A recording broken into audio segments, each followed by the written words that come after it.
بسم اللہ الرحمن الرحیم۔ السلام علیکم ناظرین، دنیا کی تاریخ میں جب کبھی کہیں بھی سفاک ترین حکمران یا انسانی جانوروں پر ظلم و جبر کرنے والے شخص کا ذکر کرے گی تو سب سے پہلے چنگیز خان کا نام آئے گا۔ چنگیز خان اس خوف کا نام ہے جس کا نام سن کر شیطان بھی ڈر جاتا تھا۔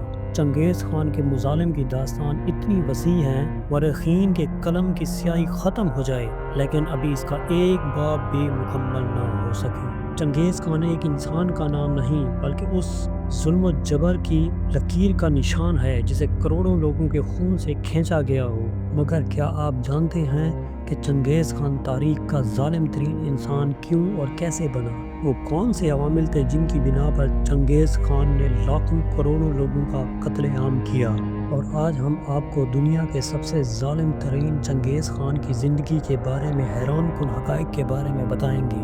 ناظرین، دریائے اونان کی زرخیز وادی میں ایک منگول قبیلہ آباد تھا۔ چنگیز خان سال 1162 میں یسکائی نامی شخص کے گھر میں پیدا ہوا۔ اس کے ماں باپ نے اس کا نام تموجن رکھا، اور جب وہ پیدا ہوا تو اس کی ہتھیلی پر خون منجمد تھا اور اس کی ہتھیلی پر ایک سرخ خون کا دھبا بنا ہوا تھا۔ مقامی روایات کے مطابق یہ واضح اشارہ تھا کہ وہ بڑا ہو کر ایک عظیم لیڈر بنے گا۔ ناظرین، چنگیز خان کا قبیلہ خانہ بدوش تھا اور وہ گھاس اور پانی کی تلاش میں مارا پھرتا تھا۔ جب تموجن 9 برس کا ہوا تو اس کے باپ کو دشمن قبیلے نے قتل کر دیا اور اس کے قبیلے کے لوگ اپنا قبیلہ چھوڑ کر پوشیدہ ہو گئے۔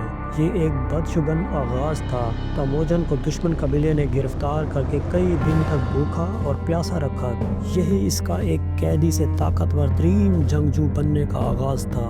ناظرین، منگول وحشی قسم کے شکاری اور خانہ بدوش قوم تھی جس کو انسانیت کا بالکل پتہ ہی نہیں تھا۔ چونکہ یہ علاقہ برفانی تھا اس لیے انہیں برف باری اور سردی سے بچنے کے لیے کھالوں کی ضرورت پڑتی تھی، جس کے لیے یہ لوگ چھپ کر گھات لگا کر شکار کیا کرتے تھے اور بھوک مٹانے کے لیے جنگلی جانوروں کا گوشت اور خون پیتے تھے۔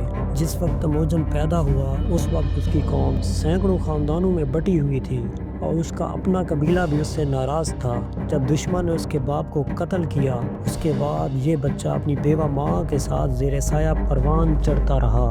اس کی ماں اکثر راتوں کو اٹھ کر اسے اپنے پاس بٹھا کر اپنے آباء و اجداد کی بہادری اور جرأت کے قصے سناتی رہتی تھی۔ یہی وجہ تھی کہ وہ بہادر اور نڈر تھا۔ ناظرین، جس واقعے کا کہا جاتا ہے کہ اس نے چنگیز خان کو اشتعال دیا اور جس واقعے کو یہ کہا جاتا ہے کہ اسی واقعے کی وجہ سے وہ ظالم اور جابر حکمران بنا، وہ وجہ چنگیز خان کی بیوی پورتا خاتون کا اغوا ہونا تھا۔ وسطی ایشیا میں اغوا کا ہونا معمول بات تھی۔ خود چنگیز کا باپ اس کی ماں کو اغوا کر کے لایا تھا اور پھر بعد میں شادی کر لی تھی۔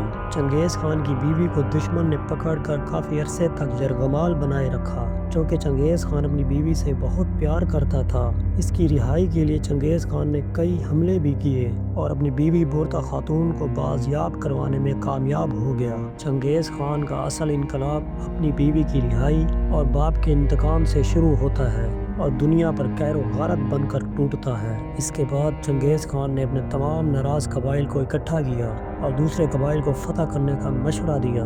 اس مشورے کے بعد وہ بہت مقبول ہوا اور اس کے قبائل نے اسے متفقہ طور پر اپنا منگولوں کا سردار منتخب کیا اور اسے چنگیز خان کا خطاب دیا گیا۔ چنگیز خان نے سردار بنتے ہی اپنی فوج کا لشکر تیار کیا اور دنیا کو فتح کرنے کے ارادے سے نکل کھڑا ہوا اور اسی سال اسے کئی فتوحات حاصل ہوئیں۔ منگول چنگیز خان کی قیادت میں جہاں سے گزرے وہاں موت ہی موت، لاشیں ہی لاشیں نظر آتی۔ کہا جاتا ہے منگول فوج جس علاقے سے گزری وہاں کئی سالوں تک گھاس تک نہ اگتی اور اتنا ظلم و جبر کرتے کہ ہر طرف کھوپڑیاں ہی کھوپڑیاں نظر آتی۔ ناظرین، چنگیز خان نے اپنی زندگی میں ایک منفرد ریکارڈ بنایا جو 1 گھنٹے میں 17,48,000 لوگوں کو قتل کیا، جو آج بھی یہ ریکارڈ قائم ہے۔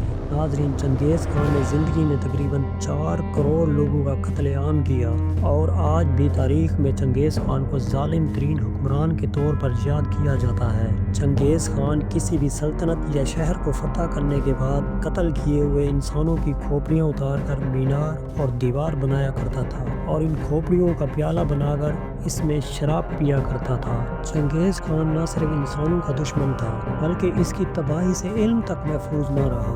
چنگیز خان نے بغداد کے حملے کے بعد مسلمانوں کی ہزاروں قدیم کتابوں کو نظر آتش کر دیا اور بہت سی کتابوں کو دریا میں پھینک دیا، جن کی تعداد کا اندازہ اس بات سے لگایا جا سکتا ہے کہ کئی دن تک ان کتابوں کی سیاہی کے باعث دریا کا پانی کالا بہتا رہا۔ ناظرین، چنگیز خان 18 اگست 1227 کو چین کے شہر فتح کرنے میں مصروف تھا۔ اچانک بیمار پڑ گیا اور فوت ہو گیا۔ اس کی وفات کے بارے میں کئی مفروضے قائم کیے گئے ہیں۔ ایک مفروضہ یہ بھی ہے کہ چین کے شہر کے فتح کے دوران تیر لگا تھا، جس کی زخم کی تاب نہ لاتے ہوئے فوت ہو گیا تھا۔ دوسرے روایات کے مطابق ایک کنیز نے اسے زہریلے خنجر مار مار کر قتل کر دیا تھا۔ معتبر ذرائع کے مطابق وہ ایک بیماری کے ذریعے مرا تھا۔ وفات کے بعد چنگیز خان کو اس کے آبائی گاؤں لایا گیا، جہاں اس کی وصیت کے مطابق اسے نامعلوم مقام پر درخت کے نیچے دفن کر دیا گیا۔ ناظرین، چنگیز خان اور اس کی نسل اس قدر خون کی پیاسی کیسے اور کیوں ہو گئی؟ محققین نے ان کی نفسیات کا تجزیہ کرتے ہوئے نئی اور انوکھی بات بتائی۔